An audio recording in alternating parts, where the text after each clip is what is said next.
hawa di sekitar aku tuh Nadia nggak enak lagi. Belum habis rasa kaget aku, Rena kembali lagi terdengar suara orang berbisik, "Selamat datang."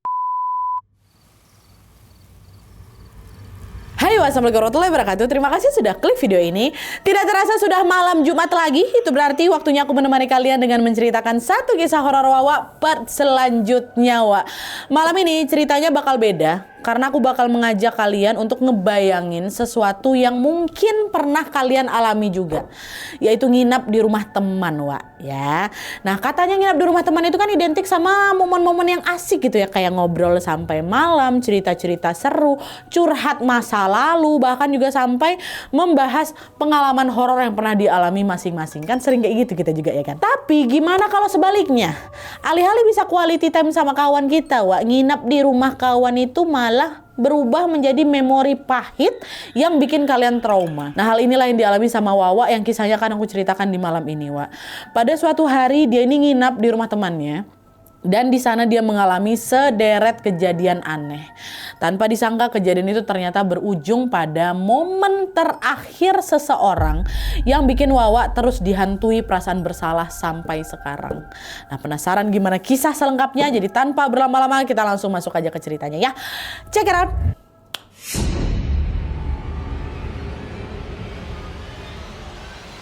Oke, Wak, jadi kisah malam ini dikirim sama Wak kita yang bernama Rena dari Gorontalo. Halo Rena. Nah, jadi pengalaman horor ini dialami sama Rena pada tahun 2015 pada saat dia ikut pengabdian masyarakat yang diadakan oleh kampusnya, Wak. Jadi ceritanya Rena ini baru saja lanjut kuliah S2 di sebuah universitas yang ada di Gorontalo.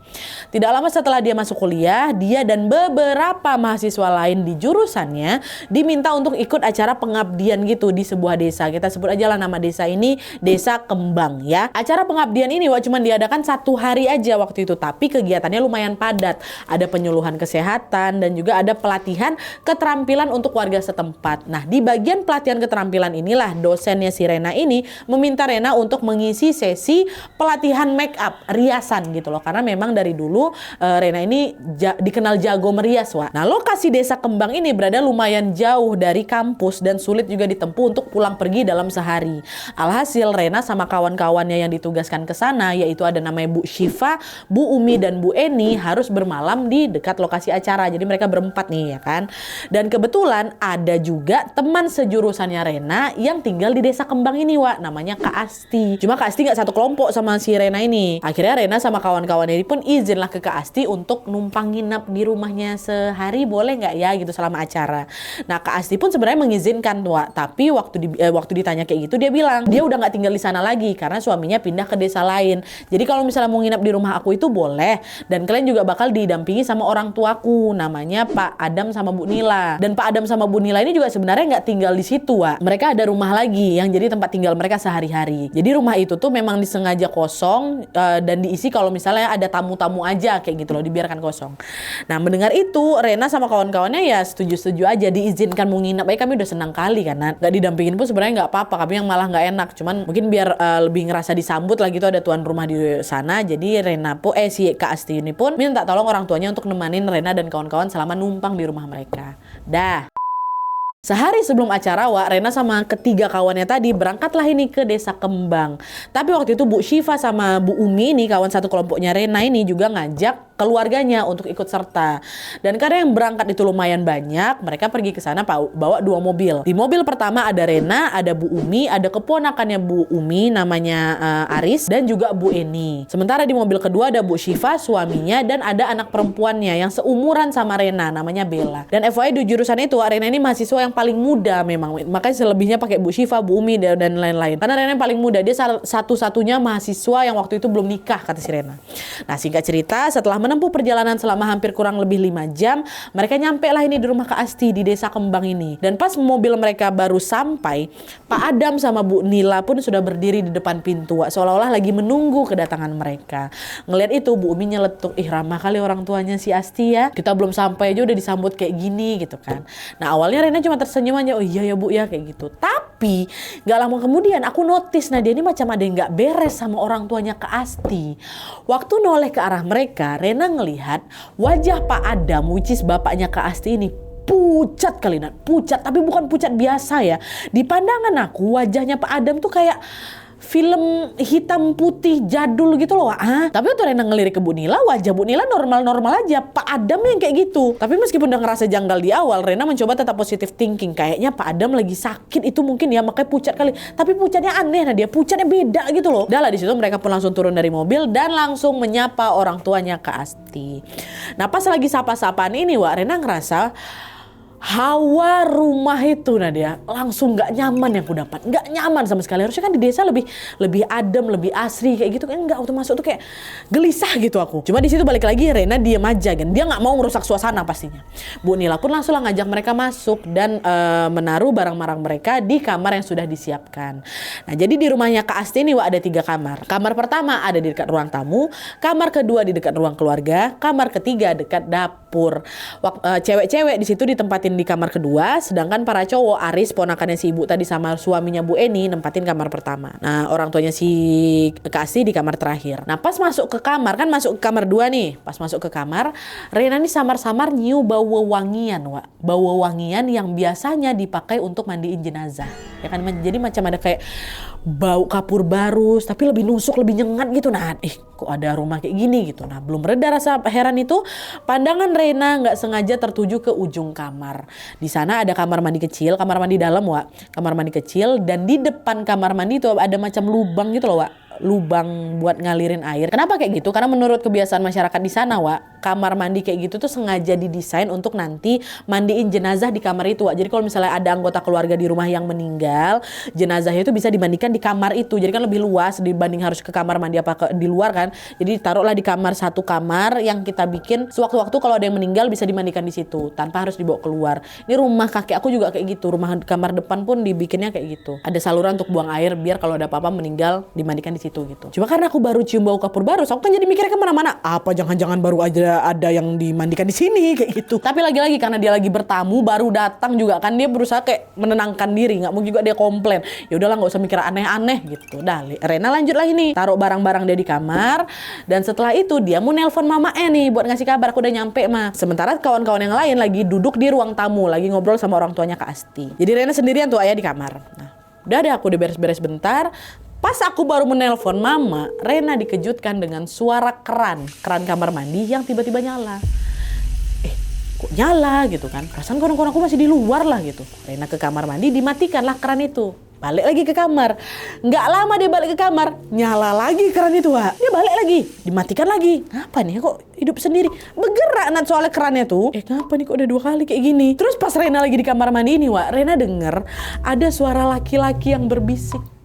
Selamat datang, kata dia gitu. Apa langsung terbirat, aku keluar kamar langsung nyamperin kawan-kawannya. Nah ngeliat Rena yang ketakutan, dia nanya, ngapa kamu Ren gitu kan? Oh enggak kak, enggak apa-apa. Rena memilih nggak cerita karena di situ kan ada orang tuanya Asti kan, nggak enak pula aku. Oh nggak apa-apa, aku cuma pengen ikut kumpul aja, nggak sabar aku pengen ikut kumpul sama kalian. Bapak ibu apa kabar kayak gitu. Udah lah, Rena pun ikutlah ngobrol sama Pak Adam sama Bu Nila kan. Tapi waktu itu aku tengok Nadia, muka Pak Adam memang tidak sepucat di depan, tapi aku nengok Pak Adam nih memang pucat kali gitu. Cuma dari gesturnya ya dia nggak kelihatan kayak orang sakit gitu loh, tapi mukanya pucat. Aku pikir memang setelannya kayak gitu kali ya. Jadi aku juga nggak mau nanya-nanya apa segala macam, kita ngobrol lah gitu kan, baru datang. Nah setelah ngobrol, Rena sama kawan-kawannya pamit mereka mau pergi ke pantai untuk ketemuan sama dosennya mereka. Pantai itu juga lumayan dekat dari rumahnya Kak Asti, jadi sekitar setengah jam gitu lah untuk bisa nyampe ke sana. Nah awalnya Rena pikir suasana pantai yang akan dia datangi ini bisa ngilangin rasa takutnya selama ada di rumah itu Iyalah belum apa-apa, aku udah agak nggak enak gitu perasaan aku baru datang, hawa nggak enak nengok Pak Adam kayak gitu, masuk ke kamar mandi keran bunyi sendiri, terus ada yang ngomong lagi selamat datang, apa nggak takut aku? Kok pikir bisa lah refreshing ke pantai ya kan, tapi nggak juga. Waktu nyampe di pantai pun hal aneh kembali muncul dan kali ini yang ngerasain bukan cuma si Rena, kawannya juga. Jadi awalnya waktu dia nyampe pantai semua berjalan masih normal-normal aja. Tapi pas mereka mau balik, udah mulai maghrib nih ya. Pas mereka mau balik, si Aris masuk mobil. Di depan dia itu ada macam gubuk-gubuk pantai itu loh kalian tahu kan? Nah waktu dia masuk, dia lihat di depan dia itu ada gubuk. Dan di gubuk itu ada orang macam Pak Adam lagi duduk di situ. Wajahnya memang nggak kelihatan jelas kali itu Pak Adam tapi ditengok itu macam Pak Adam gitu. Dan juga dari gerak-geriknya orang tuh agak aneh, macam cuman ngelamun kayak gitu. Aris ngebatin, Pak Adam apa jangan-jangan itu ya? Tapi perasaan kan Pak Adam gak ikut kita pantai, dia kan di rumah. Nah sama Aris dinyalakanlah lampu mobil itu supaya wajahnya memang kelihatan jelas itu. Waktu dinyalain lampunya, das, hilang orang di depan itu. Itu cepat ya Aris tuh sadar ada orang nyalain lampu, hilang, dimatikan lagi, nggak ada juga, dihidupkan lagi, nggak ada. Nah Aris spontan langsung noleh ke aku, aku di sebelah dia. Barusan aku nengok kayak ada Pak Adam lah itu tadi duduk di gubuk, kok hilang ya? Hah? Pak Adam? Salah lihat kali nggak kau? Pak Adam kan ada di rumah. Iya sih, mungkin aku salah lihat kali ya. Iya salah lihat kok tuh. Dan akhirnya tanpa banyak ngomong, Aris pun nyalain mobil dan mereka langsung tancap gas menuju rumahnya Kak Asti, menuju pulang nih. Tapi di jalan Nadia, waktu si Aris itu cerita soal sosok yang dia tengok mirip sama Pak Adam tadi, aku bilang aku salah lihat. Padahal hatiku udah deg-degan itu. Dan seketika ingatan si Rena ini langsung kembali ke wajah pucat Pak Adam yang ditengok tadi sore, Wak. Makin gak enak lah perasaan aku. Kok Pak Adam lagi? Tapi udah di situ Rena diam aja karena takut nanti teman-temannya jadi ngerasa gak nyaman juga kalau dibahas itu. Dan malam pula di jalan pula ya kan. Nah akhirnya mereka sampailah ini Wak di rumahnya Kak Asti sekitar setelah maghrib. Rena buru-buru ke kamar mandi untuk wudhu dan sholat maghrib. Belum aku masuk ke kamar mandi itu Nadia, belum masuk nih baru kayak nanti telat nih, udah habis nih waktu maghrib. Baru mau masuk, kerannya hidup tiba-tiba.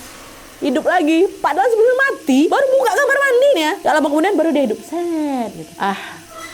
Ini nih jenjangan memang kerannya los ini. Lagi ada yang bocor apa kayak gimana gitu kan. Akhirnya udah aku tetap ngambil wudhu tuh tetap ngambil wudhu. Terus aku keluar kamar mandi, aku sholat. Tapi pas baru aja aku, Assalamualaikum warahmatullah, Assalamualaikum warahmatullah. Hidup lagi keran. Hidup lagi. Dan di saat yang sama aduh merinding. Hawa di sekitar aku tuh Nadia nggak enak lagi. Belum habis rasa kaget aku, Rena kembali lagi terdengar suara orang berbisik. Selamat datang, katanya kayak gitu. Astagfirullahaladzim, kabur aku keluar Nadia. Nah waktu kabur ini di depan pintu dia papasan sama Kak Bella, anak Ibu Syifa yang seumuran sama si Rena tuh loh. Bella nanyalakan, kamu kenapa? Katanya. Karena dia udah nggak tahan nahan ini semua, Rena ngajak si Bella, keluar kita dulu, keluar dulu. Dia ceritain lah itu semuanya kan. Soal keran yang tiba-tiba nyala udah beberapa kali, 3 kali sama yang tadi. Bisikan-bisikan aneh 2 kali dia dapatkan ya kan, sampai ke wajah Pak Adam yang dia lihat tidak biasa di pandangannya. Ini ada apa kayak gitu. Nah dengar cerita Rena, Bella jawab, perasaanku aja mungkin itu nggak Kak. Ini coba aku cek ke kamar ya, kata si Bella. Bella masuklah ini ke kamar kan, santai dia masuk, aku kawanin dia dari belakang. Dan pas jalan beberapa langkah menuju ke kamar mandi, betul kata Rena, nyala lagi keran itu tadi, nyala. Yang nengok bukan si Rena aja, Bella juga nengok. Bella saling tatap dia sama si Rena kan. Nyala Wak, kan apa aku bilang. Setelah hening beberapa saat, Bella nih yang berani matiin kerannya. Dia ngomong, udahlah Wak, apa Kak, udah nggak usah takut, paling itu memang kerannya bocor tuh. Iya ya mungkin bocor ya. Di situ aku mikir Nadia pertama, iyalah aku cuma bisa positive thinking, mungkin kerannya bocor. Tapi yang ngomong selamat datang di telinga aku tuh siapa? Sama kejadian Pak Adam yang aku tengok sama yang Aris tengok, itulah jadi bikin nggak enak situasi di situ tuh. Apalagi hawa dekat rumah tuh juga nggak enak ya kan. Tetap was-was juga aku. Udah habis nutup keran, Bella sama Rena pun lanjut rebahan lah itu di kasur. Di kamar itu tuh. Nah nggak lama kemudian untuk kesekian kalinya nyala lagi keran itu. Dan kali ini bukan cuma Rena aja yang kabur, Bella juga ikutan kabur tuh keluar kamar. Akan nyala lagi, enggak langsung keluar. Nah pas keluar kamar ini mereka ketemu sama Pak Adam. Pak Adam nanya, loh kenapa kalian lari-larian gitu. Rena bilang, Pak itu keran di kamar tengah kayak bocor lah Pak. Dari tadi soalnya nyala terus padahal udah saya matiin. Oh mungkin itu torennya yang rusak.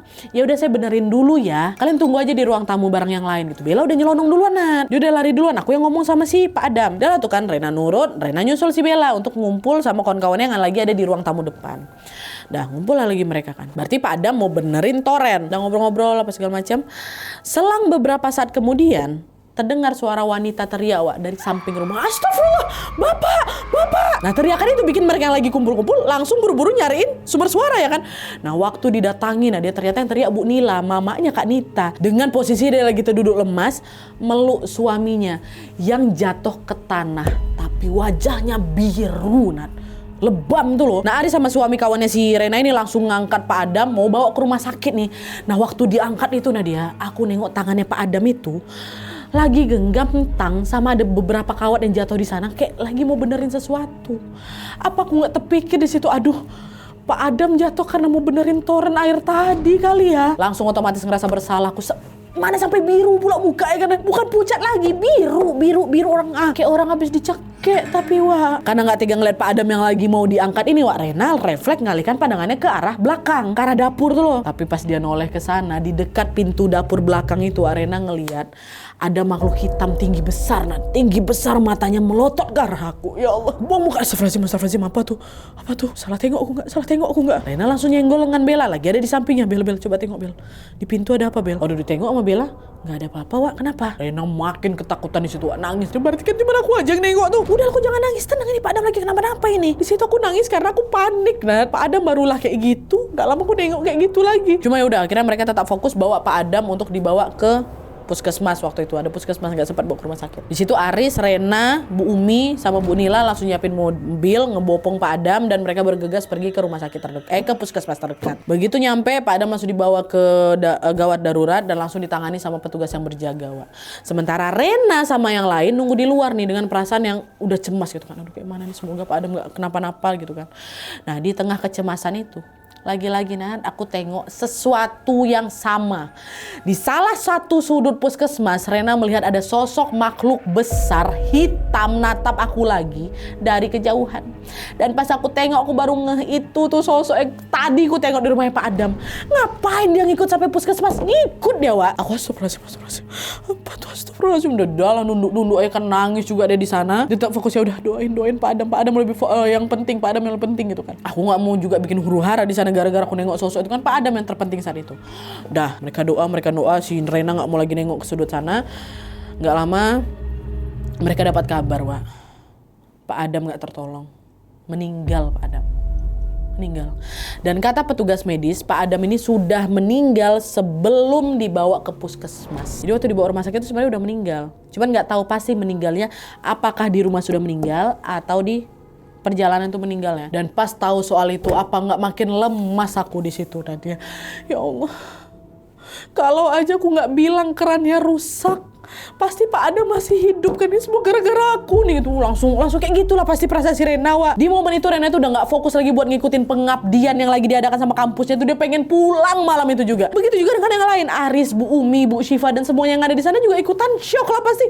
Pak Adam meninggal. Mereka ini lagi numpang, lagi nginap di rumah temannya, disambut hangat sama orang tuanya. Tapi si bapak yang menyambut mereka dengan hangat tadi mendadak meninggal dunia. Pasti campur aduk kali perasaan mereka kan, Wak. Selain terpukul karena baru saja kehilangan sosok yang menyambut mereka dengan hangat, mereka ini juga mulai merasa takut dan gak enak hati kalau harus tetap menginap di rumah yang sedang berduka. Kami masih numpang di situ. Perasaan itulah yang bikin mereka jadi kayak gelisah semua gitu loh, Wak. Tapi seolah tahu perasaan campur aduk yang mereka rasakan, Bu Nila di situ, Wak. Aduh, ini Masya Allah sih, istrinya Pak Adam di sana berusaha menenangkan mereka. Mereka bilang, udah kalian tenang.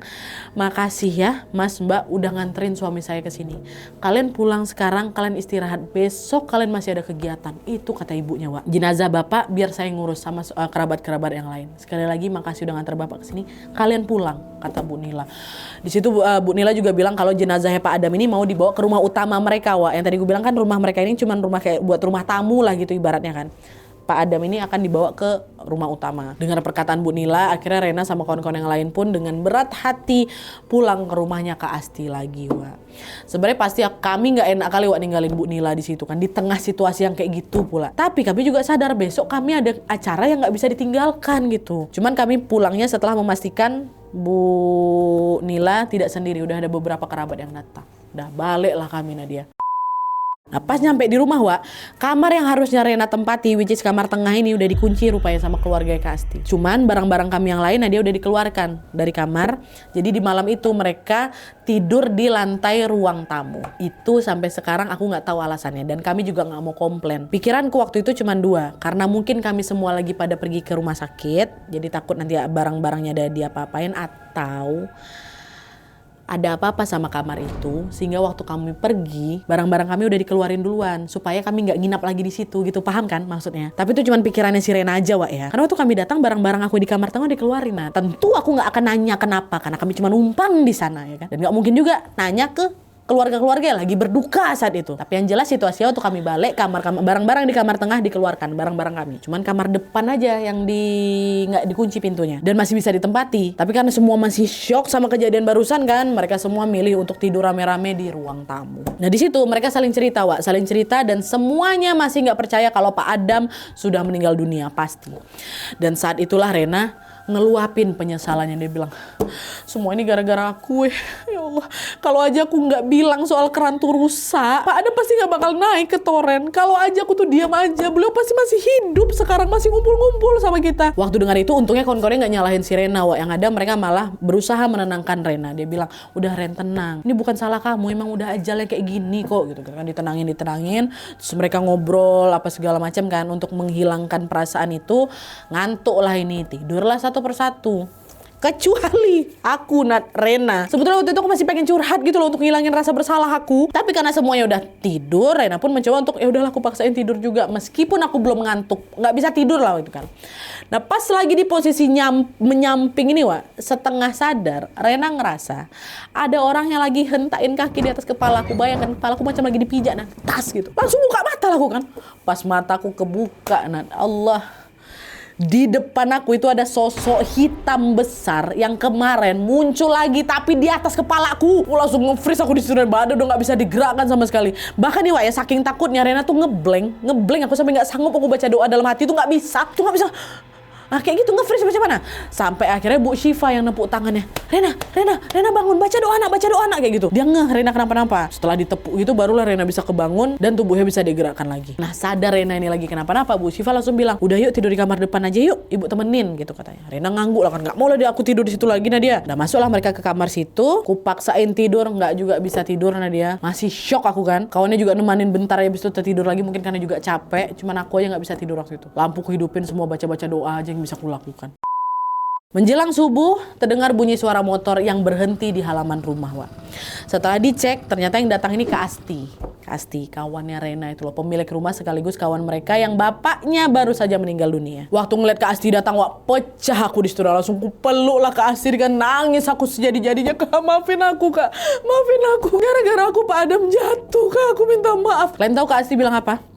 Dek, kamu nggak salah, Dek. Ini memang udah ajalnya bapakku. Cuman kebetulan waktu beliau meninggal, kalian lagi ada di sini. Justru di sini aku bersyukur setidaknya ada orang di rumah waktu itu, Dek. Kalau kalian nggak ada, ibuku pasti panik sendirian di sini. Itu kata Kak Asti, Wak. Memang agak sedikit menenangkan, Wak, tapi rasa sesal di hati si Rena itu nggak akan pernah hilang. Air mata tetap mengalir, pecah. Beban di dadaku tuh masih kerasa berat kali, dadaku masih nyesak, Nadia. Di situ Asti bilang lagi, hari ini bapak dikubur jam 11 siang. Setelah kegiatan kalian selesai, kalian sempetin datang ya, kata si bapak. Iya Kak, kami pasti datang Kak. Kami juga mau ketemu Bu Nila lagi, kami juga mau pamitan sebelum pulang, kata si Rena. Dah lah tuh. Dan setelah nemuin Rena, Kak Asti ini ke rumah juga mau ngambil beberapa barang, Wak. Kak Asti pergilah lagi nih buat ngurus pemakaman bapaknya. Begitu Kak Asti pergi, Rena dan yang lain saling pandang, Wak, karena ya pasti ikut berduka lah kan atas kepergian bapak Kak Asti. Cuma yang kami perhatikan di situ, Kak Asti itu setenang itu. Terharu kami nengok, macam udah selapang dada itu tuh loh. Nah karena kejadian ini, waktu Kak Asti pulang, mereka pun akhirnya berdiskusi, Rena sama kawan-kawannya. Mereka memutuskan untuk memajukan acara kegiatan di hari itu supaya bisa datang ke pemakaman tepat waktu, Wak. Setelah itu mereka lanjut siap-siap dan mulai nih acara jam 7 pagi nih kan. Tapi hal ini bukan berarti keanehan yang Rena alami berhenti di situ aja, Wak. Kenapa? Karena di tengah acara Rena ngalamin lagi. Acara tuh awalnya lancar-lancar aja Nadia, tapi pas giliran Rena nyampein materi ke ibu-ibu, dia ngelihat ada bapak-bapak yang berdiri di pojok ruangan itu. Sekilas wajah dan perawakan bapak tuh mirip almarhum, Wak. Mirip Pak Adam. Siapa tuh? Pak Adam itu. Hilang. Waktu ditengok kedua kalinya, hilang si bapak-bapak itu lagi kan. Aku lagi acara merias kan, dia kenapa ada bapak-bapak di situ? Waktu aku tengok juga sekilas macam Pak Adam, aku tengok balik nggak ada. Makin was-was lagi aku, Nadia. Tapi di situ aku berusaha untuk menahan diri dan tetap melanjutkan materi itu biar cepat selesai tujuannya kan. Akhirnya setelah kegiatan itu berakhir, Rena sama kawan-kawannya langsung bergegas datang ke pemakamannya Pak Adam. Untungnya waktu itu masih terkejar, Nadia. Di sana Rena kembali lagi nangis sambil peluk Bu Nila, sambil peluk Kak Asti minta maaf atas kematian Pak Adam gitu kan. Lagi-lagi di sini dengan berbesar hati Bu Nila bilang kalau ini semua bukan salah kamu, Ndok. Udah ini bukan salah kamu, tapi sudah takdir yang digariskan Allah untuk suami saya, kata dia kayak gitu, Nadia. Kira udah setelah melayat mereka barulah pamit balik ke rumah masing-masing, Wak. Nyampe di rumah Rena langsung nangis, aku peluk lagi mama aku cerita semuanya sampai aku baru bisa ketiduran tuh di pelukan mama aku, Nadia. Semalam aku nggak bisa tidur ya kan, semalam kemarin. Tapi kalian tahu waktu aku tidur ini Rena bermimpi didatangi almarhum Pak Adam, Wak. Dari kejauhan dan aku tengok Pak Adam tuh senyum ke arahku. Dia bilang, kamu gak salah, Nak. Tidak, makasih ya.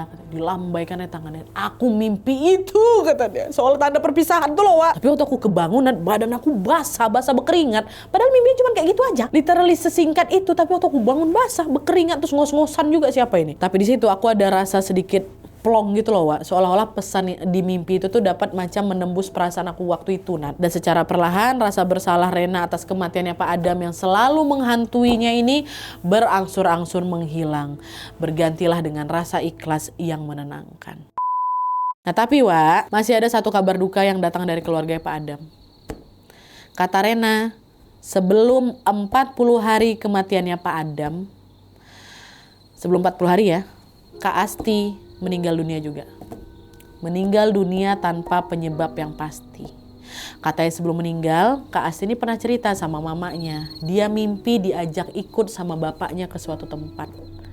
Lalu beberapa hari setelah mimpi itu, Kak Asti meninggal dunia. Dalam kondisi waktu dia lagi tidur. Gitu. Waktu dibangun sama mamanya udah gak ada, udah meninggal. Innalillahi wa inna ilaihi raji'un. Meninggal Kak Asti. Semoga Pak Adam dan Kak Asti diampuni segala dosanya, diterima amal ibadahnya, dan arwahnya semoga tenang di sisi Allah Subhanahu wa taala. Amin ya rabbal alamin.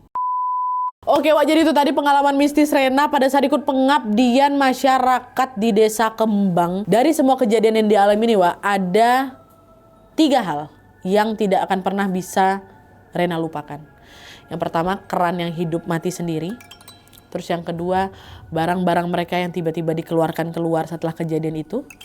Dan yang ketiga, sosok hitam tinggi bermata melotot yang terus muncul bahkan sampai ke puskesmas. Ini yang tidak terjawab nih. Ditambah lagi, tidak lama setelah Pak Adam meninggal, belum genap 40 hari, Kak Asti juga ikut pergi dengan cara yang misterius juga. Aku waktu pertama kali Pak Adam meninggal, aku masih nganggap kalau Pak Adam mungkin serangan jantung atau mungkin terpeleset atau mungkin gimana kan. Tapi setelah Kak Asti meninggal mendadak sebelum 40 hari bapaknya, itu yang aku bikin kayak masih bertanya-tanya, apakah itu semuanya kebetulan Nadia atau justru ada kaitannya sama penunggu rumah itu. Tapi di situ aku nggak tahu pasti, Nat. Aku nggak tahu pasti. Aku cuma cocokologi aja. Karena memang nggak kan, karena memang semua kejadian mistis nggak bisa kita cari jawabannya. Ya udah terjadi aja kayak gitu kan. Cuma masih ada rasa penasaran juga gitu loh, dan trauma yang sampai sekarang nggak bisa aku hilangkan juga sepenuhnya. Pesan yang bisa kita ambil dari cerita ini adalah mungkin satu, Wak. Setiap tempat itu punya sejarahnya sendiri, dan sebagai tamu kita harus selalu berhati-hati. Kita harus menjaga sikap dan jangan pernah meremehkan hal-hal yang tidak terlihat. Karena kadang yang tidak kasat mata justru lebih dekat dari yang kita kira. Wah, jadi sekian dulu videonya. Terima kasih banyak yang sudah menonton. Kalau kalian suka video ini, klik like-nya. Jangan lupa komen di bawah tidak ada, dan saran-saran tulis selanjutnya. Jangan lupa nyalain notifikasinya supaya kalian tahu kalau upload video baru. And as always, jangan lupa untuk klik tombol subscribe supaya kalian sama-sama tahu informasi menarik dan menegangkan dari channel aku. See you next video, Wak. Bye.